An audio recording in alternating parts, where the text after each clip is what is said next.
4장 1절로 20절 말씀입니다.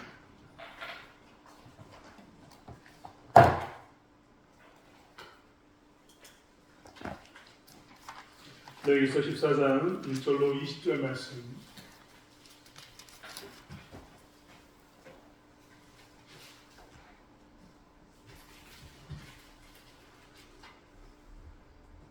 여기서 14장 1절로 20절 말씀을 찾았으며 한 목소리와 함께 합독하겠습니다.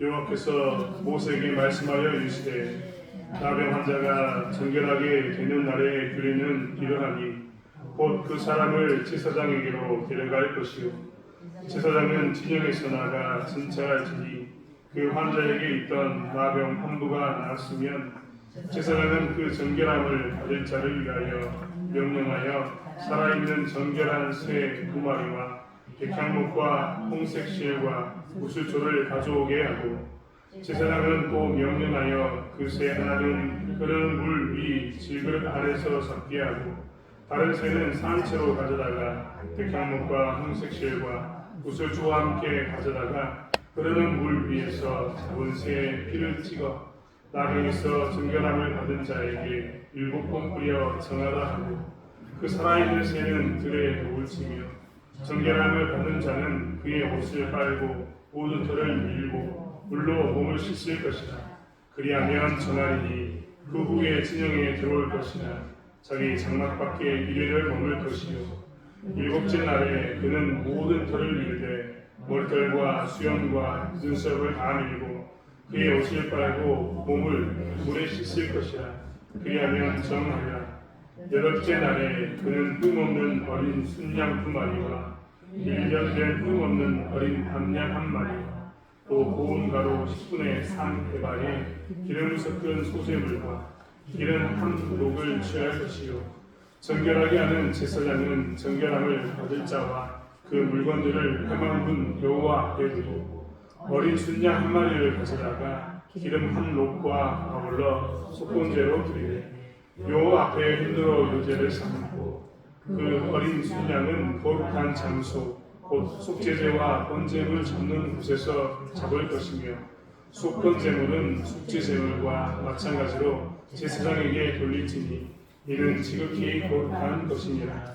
제사장은 그 속건제물의 피를 취하여 정결함을 받을 자의 오른쪽 깃뿌리와 오른쪽 엄지손가락과 오른쪽 엄지발가락에 바를 것이요 제사장은 또 그 한 녹에 기름을 취하여 자기 왼쪽 손바닥에 바르고 다른 오른쪽 손가락으로 왼쪽 손에 기름을 찍어 그 손가락으로 그것을 여호와 앞에 7번 뿌릴 것이요 손에 남은 기름은 제사장이 정결함을 받은 자의 오른쪽 깃뿌리와 오른쪽 엄지손가락과 오른쪽 엄지발가락 곧 속건제물의 피 위에 바를 것이며 아직도 그 손에 남은 기름은 제사장이 그 정결함을 받은 자의 머리에 바르고 제사장은 여호와 앞에서 그를 위하여 속죄하고 또 제사장은 속죄제를 드려 그 부정함으로 말미암아 정결함을 받을 자를 위하여 속죄하고 그 후에 번제물을 잡을 것이요 제사장은 그 번제와 소제를 제단에 드려 그를 위하여 속죄할 것이라. 그리하면 그가 정결하리라. 아멘. 우리는 그동안 레위기의 말씀을 통해서 짜라드라고 이야기했던 악성 피부병 걸린 사람에 대한 이야기를 보았습니다.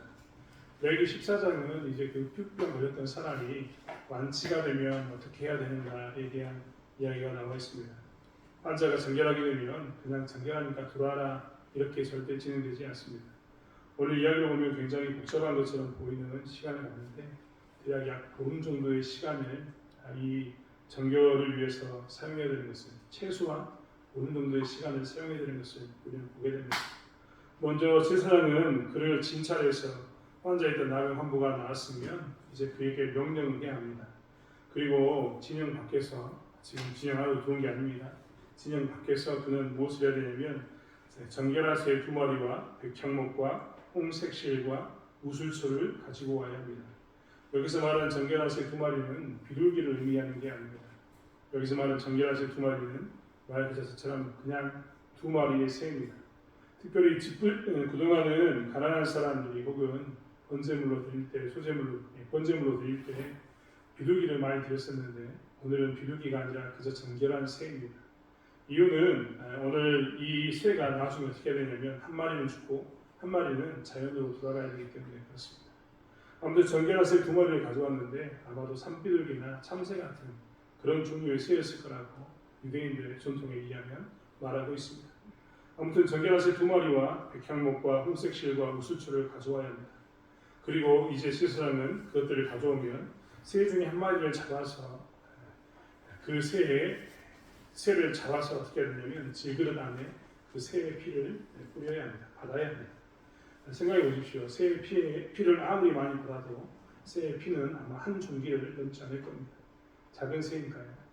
한 종기가 넘지 않는 새에 이곳에 무엇을 했냐면 흐르는 물을 부어야 합니다.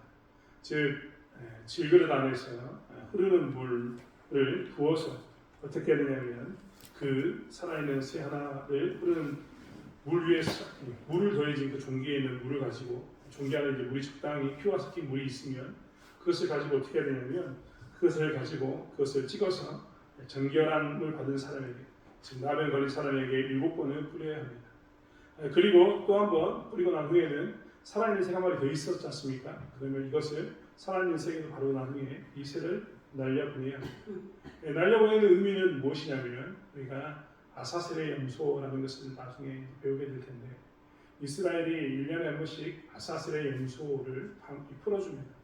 그 이유는 뭐냐면 이스라엘 안에 있는 죄를 가지고 멀리 떠나버려라 라는 의미가 있습니다. 아사셀의 염소도 그 염소가 다시 돌아오면 안 됩니다. 양을 잡으면 양은 회귀본능이 있어서 집으로 오지 않습니까? 그래서 염소를 보내는 겁니다. 멀리 염소는 광야를 가서 죽어야 합니다. 그러면 저희는 어떻게 됐다고요? 우리 진영에서 멀리 떠났다라는 의미가 되는 겁니다. 오늘 여기서 정결한 새도 한 마리는 죽어서 그 피를 지금 이게 뿌리고 있는 장면이 있고 한 마리는 새에 발라서 새를 날려보내면 새가 멀리 떠날 것 아닙니까? 그래서 그 새가 떠나면 이 사람의 죄는 이 사람의 부정함은 사라졌다라는 의미로 그렇게 제사를 이런 행동들을 취했어야 하는 겁니다. 그래서 아까 이야기했던 것처럼 비둘기는 안 됩니다. 왜냐하면 비둘기는 날려보내면 다시 집으로 오니까요. 아무튼 이런 모습 가운데 그는 있어야 합니다. 이제 정결함을 받은 사람은 무엇을 해야 되느냐? 그의 옷을 빨고 모든 털을 밀어야 됩니다. 그리고 물 속에 완전히 들어가서 몸을 잠그고 난 후에 몸을 씻어야 합니다. 이렇게 되면 그는 정하게 됩니다. 하지만 그렇다고 해서 그는 바로 진영 안으로는 들어오지만 집 안으로 들어갈 수는 없습니다. 그는 다시 진영 안에 들어와서 집 안으로 들어가기 전까지 7일 동안을 다시 머물러야 됩니다. 그리고 구절에 나온 것처럼 7째 날 7일에는 다시 모든 털을 밀고 머리털과 수염과 눈썹을 다 밀고 그의 옷을 빨고 몸을 물에 씻어 정함을 다시 한번 취해야 합니다. 그럼 이게 끝이냐? 그렇지 않습니다. 이런 행위가 끝나면 그것을 끝났다는 게 아니라 8째 날 이제 그 두 번째 정결의식이 끝나는 8째 날 그는 무엇을 해야 되냐면 흠없는 어린 순양 2마리와 1년 된 흠없는 어린 암양 1마리와 또 고운 가루 10분의 3에바의 기름 섞은 소재물과 기름 한 록을 취해서 어떻게 되냐? 예배를 드려야 합니다. 이 예배의 순서를 이야기하면 속건제, 속제제, 번제, 소제입니다. 오늘 20절에 보면 마지막에 번제와 소제를 드려라라고 이야기가 나왔는데 번제와 소제에 관한 이야기는 아주 이렇게 짧게 나왔습니다만 굉장히 길게 어떤 죄를 이야기하냐면 속건제에 대해서 이야기합니다. 속건제를 드려야 된다.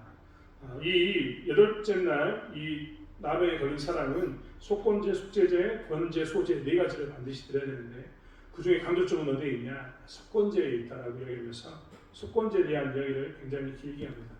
속건제물의 피를 발라서 피를 가지고 오른쪽에 있는 귓불이, 오른쪽 손끝, 오른쪽 엄지발가락, 즉 오른쪽 전체를 정결케 하는 예식을 하게 하는 이런 일들을 하겠다는 겁니다. 기름도 그 위에 다시 바르게 함으로 해서 계속해서 그는 어떻게 했냐면 오른쪽에 정결함을 드러내는 그런 일들을 진행했어야 했습니다. 사실 이 모든 것들은 속건제의 의식이었고 속건제에 대한 강조점이 담겨져 있는 모습입니다. 아무튼 이렇게 나병, 짜라트라고 했던 악성 전염성 질병에 피부병에 걸렸던 사람은 그것이 나으면 긴 시간 동안 최소한 보름 정도를 이렇게 집에 들어가지 못하면서 이런 행위들을 했었어야 했습니다. 그러면 전반기 7일에다가 후반기 8일을 더하면 거의 15일 보름이 되는데 이 정도는 최소한 그는 어떻게 해야 되냐? 정결의식에 힘쓰고 살았었어야 했습니다. 하나님은 제가 레위기서 계속 이야기하면서 짜라트라고 이야기했던 악성 전염성 피부병, 악성인 이 피부병은 전염되는 이 피부병은 치료법이 없기 때문에 하나님의 은혜로 나아야 된다고 이야기했지 한 번도 이렇게 치료라는 법이 나온 적이 없습니다.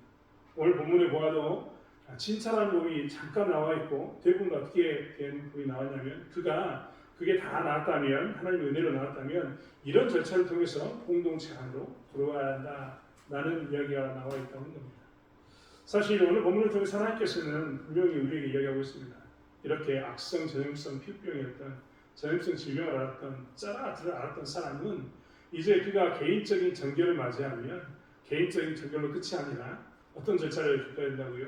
공동체 안에 들어가는 절차를 겪어야 되고 개인의 정결함, 이 질병의 완치는 결국 공동체에 속하기 위한 것이다라고 오늘 성경은 이야기하고 있습니다. 사실 오늘 계속해서 레위기 14장이 강조하는 것은 뭐냐면 하나님이 정결케 된 자, 완치된 자, 돌아온 자들에 대해서 바라보는 게 있는데 그 바라보는 것, 그리고 하나님께서 원하는 것은 무엇인가에 대한 이야기가 바로 여기에 있습니다. 하나님은 공동체 안에 그 사람의 삶을 세우라는 겁니다. 우리는 환자에 대해서 이야기할 때마다 고립과 고통의 문제에 대해서 이야기하지 않을 수 없습니다. 아플 때 고립된다는 것만큼 서러운 것은 없습니다. 우리가 지금도 사회적 문제가 되는 것은 고립된 사람들의 고통입니다. 이 고립된 사람, 즉 가정에 있거나 보호자가 있으면 좋은데 보호자가 없는 상태에서 1인, 즉 혼자 있는 상태에서 아픈 이것은 사람으로 하여금 굉장히 힘든 시간을 갖게 합니다.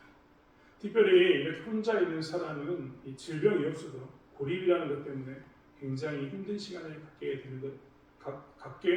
됩니다. 그래서 고립된 사람들을 우리는 만들지 않기 위해서 어떻게 하냐면 국가에서 여러 가지 사회적 제도를 둡니다. 예를 들어 우리가 잘 경험하고 있는 것처럼 요양보호사가 찾아오기도 하고 생활관리사가 매일 전화를 하기도 합니다. 집에는 119와 직통으로 연결될 수 있는 어떤 단추들을 만들기도 합니다. 왜냐하면 이 고립된 것 가운데 놓여있는 위험을 제거하기 위해서이기도 하고 혼자 고립되어 있다는 그 고통 가운데서 벗어나게 하기 위해서 국가는 이런 정책을 펴고 있는 겁니다. 즉 사람에게서 가장 끔찍한 것 중에 하나가 이 고립, 혼자 있는 것이다라는 것을 이야기하면서 이 혼자 있는 것에 대해서 우리는 무엇인가 제거해 주기를 둘, 셋 여러 가지 범위를 확대해서 혼자 두지 않게 하기를 우리는 힘쓰게 된다는 겁니다. 또 하나 환우가 가지고 있는 것 중에 하나는 고통의 문제입니다. 질병이 언제 나올 줄 안다면 우리는 고통스럽지 않습니다. 하지만 질병이 언제 나올지 모른다면 그것만큼 끔찍한 일은 없습니다. 미국에 있는 유명한 대학교의 교수가 자살하는 것도 괜찮다라고 이야기를 해서 논란이 됐습니다. 잘 알고 있는 여러분이 정말 알만한 유명한 대학교의 교수입니다.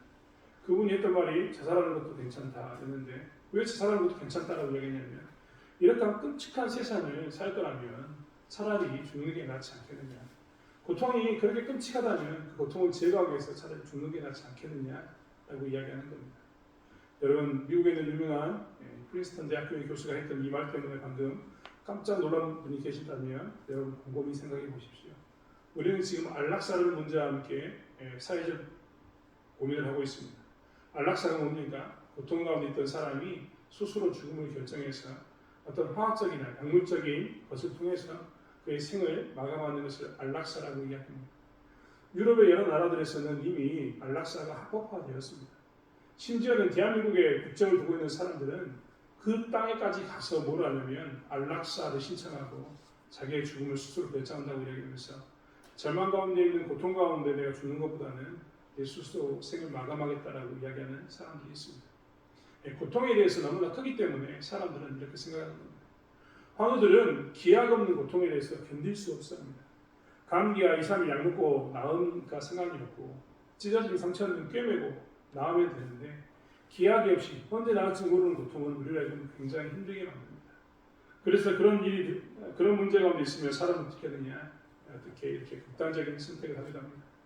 아무튼 환자들에게 있는 것은 고립감과 고통감인데 좀 전에 이야기했던 것처럼 짜라트라고 이야기했던 남의 환자들에게 가장 극심한 것은 바로 이 고립감과 고통입니다.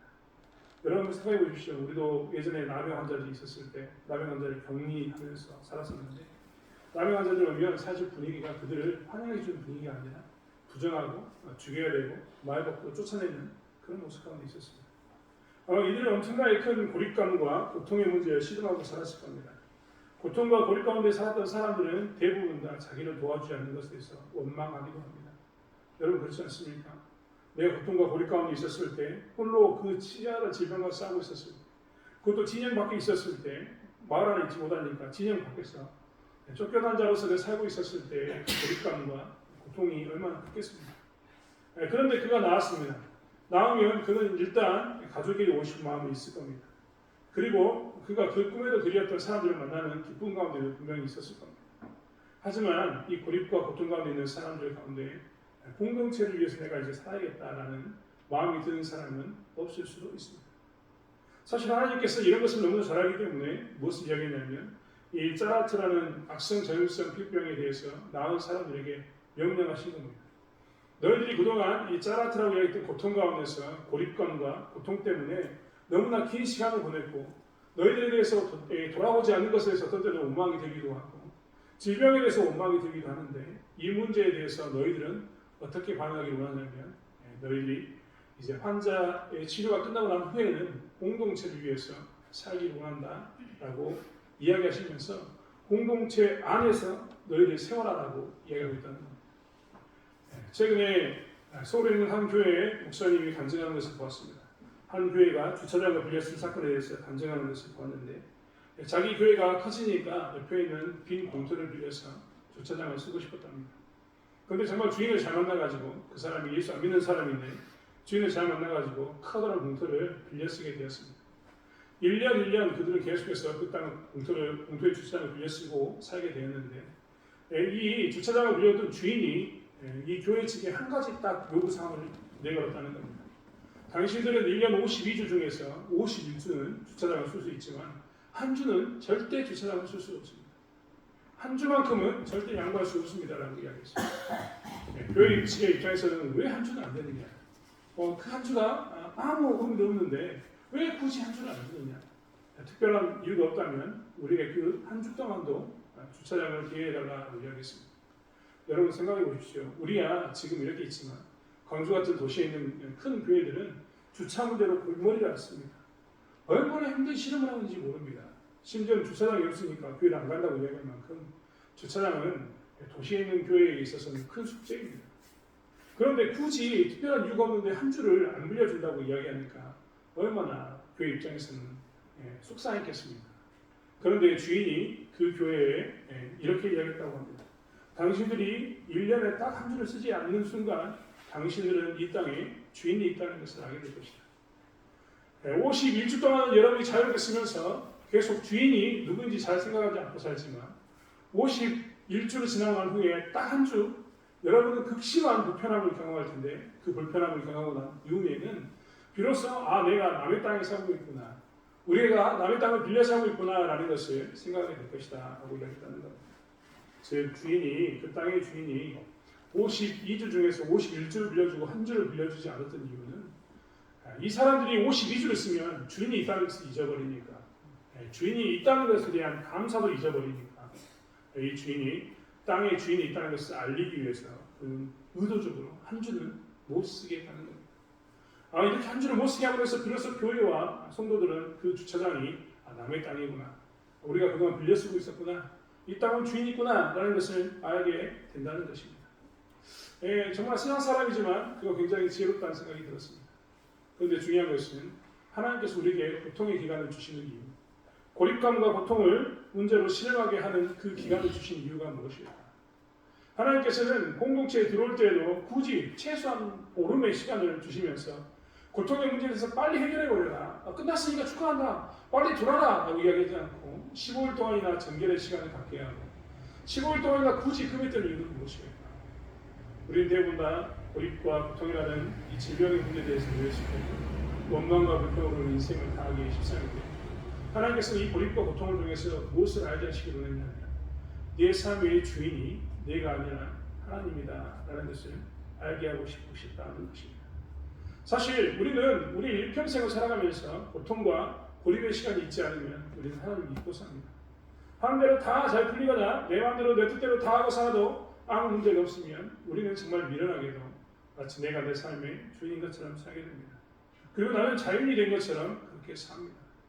세상에서 하나님이 없다고 생각하는 모든 사람들은 그들은 어떻게 사느냐? 그들의 모든 문제에 대해서 하나님을 묵상하지 않습니다.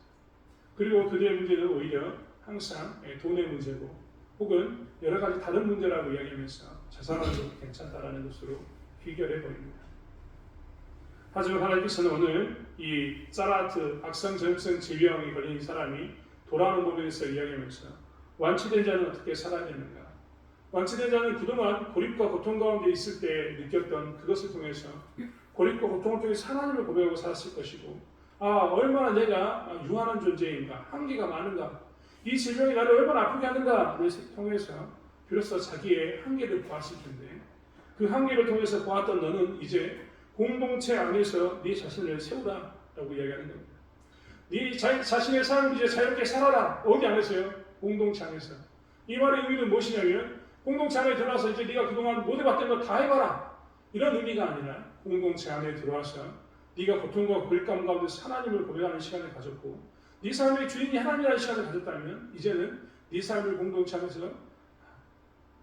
안에서 하나님께서 원하는 삶으로 세우기로 한다라고 이야기하고 계신다는 겁니다. 그렇기 때문에 하나님께서는 15일간의 시간을 얘기하시고 속건제에 대해서 강조하십니다. 제사는 분명히 속건제, 속죄제, 번제, 소제를 이렇게 드리게 하셨는데 하나님께서는 속건제를 강조하시면서 뭘 이야기하느냐?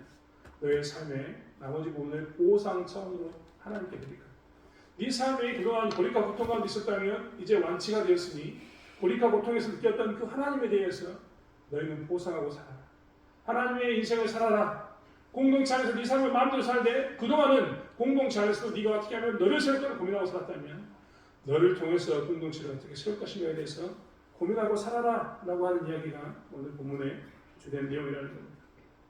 우리는 사실 예수를 믿고 난 후에 교회 안에 들어와 있습니다.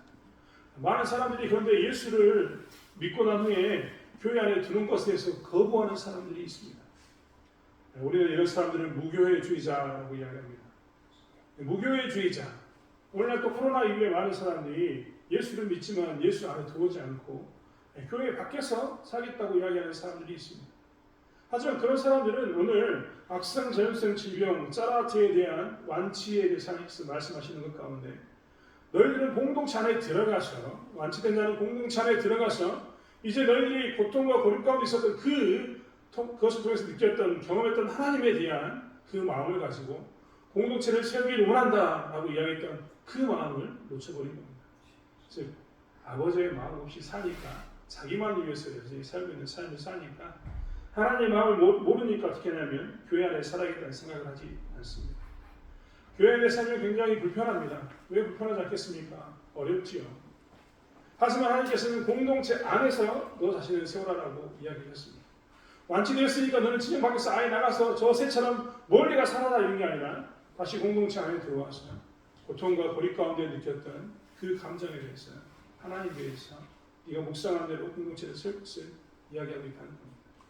예수를 믿고 난 후에 교회에 속하여 살지 않는 사람들, 예수를 믿고 난 후에 공동체 안에 들어오지 않는 사람들은 그렇기 때문에 사실 잘못된 구원론과 잘못된 하나님과의 관계를 맺고 있는 겁니다.